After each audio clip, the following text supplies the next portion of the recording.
There's no feeling more intense than starting over.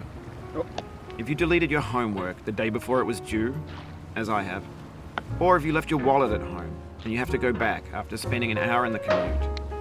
If you won some money at the casino and then put all your winnings on red but it came up black. If you got your best shirt dry cleaned before a wedding and then immediately dropped food on it.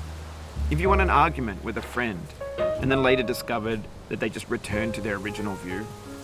Starting over is harder than starting up. If you're not ready for that, like if you've already had a bad day, then what you're about to go through might be too much. Feel free to go away and come back. I'll be here. Alright, thanks for coming with me on this trip. I'll understand if you have to take a break at any point. Just find a safe place to stop and quit the game. And don't worry, I'll save your progress, always, even your mistakes. This game is a homage to a free game that came out in 2002, titled Sexy Hiking.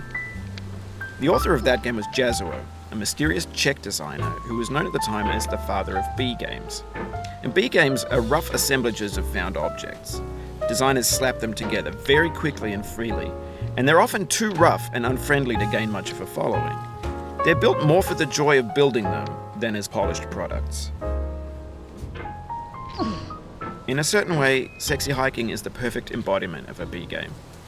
It's built almost entirely out of found and recycled parts, and it's one of the most unusual and unfriendly games of its time. In it, your task is simply to drag yourself up a mountain with a hammer. And that act of climbing, in the digital world or in real life, has certain essential properties that give the game its flavor. No amount of forward progress is guaranteed.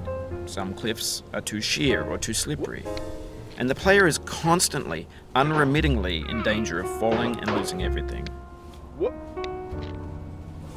Anyway, when you start Sexy Hiking, you're standing next to this dead tree that blocks the way to the entire rest of the game.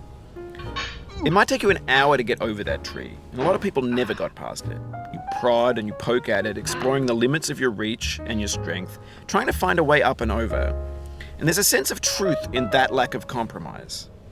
Most obstacles in video game worlds are fake. You can be completely confident in your ability to get through them once you have the correct method or the correct equipment or just by spending enough time. In that sense, every pixelated obstacle in Sexy Hiking is real. The obstacles in Sexy Hiking are unyielding, and that makes the game uniquely frustrating. But I'm not sure Jazzuo intended to make a frustrating game. The frustration is just essential to the act of climbing, and it's authentic to the process of building a game about climbing. A funny thing happened to me as I was building this mountain. I'd have an idea for a new obstacle, and I'd build it, test it, and it would usually turn out to be unreasonably hard. But I couldn't bring myself to make it easier. It already felt like my inability to get past the new obstacle was my fault as a player rather than as a builder. Imaginary mountains build themselves from our efforts to climb them. And it's our repeated attempts to reach the summit that turns those mountains into something real. Det där är så fucking bullish. When you're building a video game world, you're building with ideas. And that can be like working with quickset cement. You mold your ideas into a certain shape that can be played with.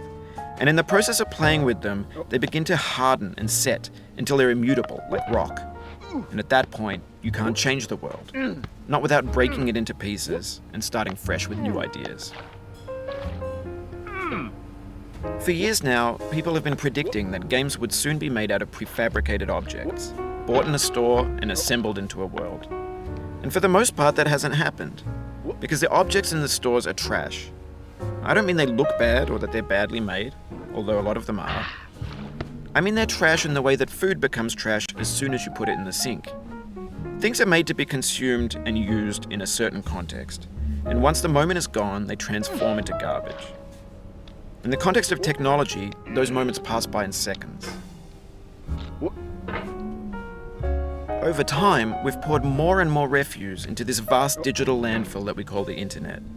It now vastly outnumbers and outweighs the things that are fresh and untainted and unused. When everything around us is cultural trash, trash becomes the new medium, the lingua franca of the digital age. And you can build culture out of trash. But only trash culture. B games, B movies, B music, B philosophy. Maybe this is what digital culture is. A monstrous mountain of trash, the ash heap of creativity's fountain. A landfill with everything we ever thought of in it. Grand, infinite, and unsorted.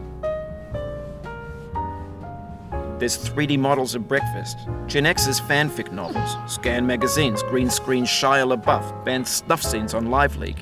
Facebook's got lifelike bots with unbranded adverts and candid shots of Kanye and Taylor Swift mashups, car crash epic failed GIFs, Russian dashcam vids, discussions of McRibs, discarded, forgotten, unrecycled, muddled, rotten, untitled. Everything's fresh for about 6 seconds, until some newer thing beckons, and we hit refresh. And there's years of persevering, disappearing into the pile, out of style, out of sight. In this context, it's tempting to make friendly content that's gentle, that lets you churn through it but not earn it. Why make something demanding if it just gets piled up in the landfill, filed in with the bland things? When games were new, they wanted a lot from you. Daunting you, taunting you, resetting and delaying you. Players played stoically. Now everyone's turned off by that. They want to burn through it quickly, a quick fix for the fickle, some tricks for the clicks of the feckless. But that's not you, you're an acrobat. You could swallow a baseball bat. Now I know, most likely you're watching this on YouTube or Twitch, while some dude with 10 million views does it for you. Like a baby bird being fed chewed up food. That's culture too.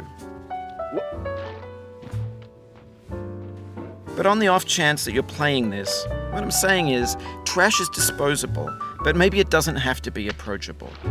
What's the feeling like? Are you stressed? I guess you don't hate it if you got this far, feeling frustrated. It's underrated.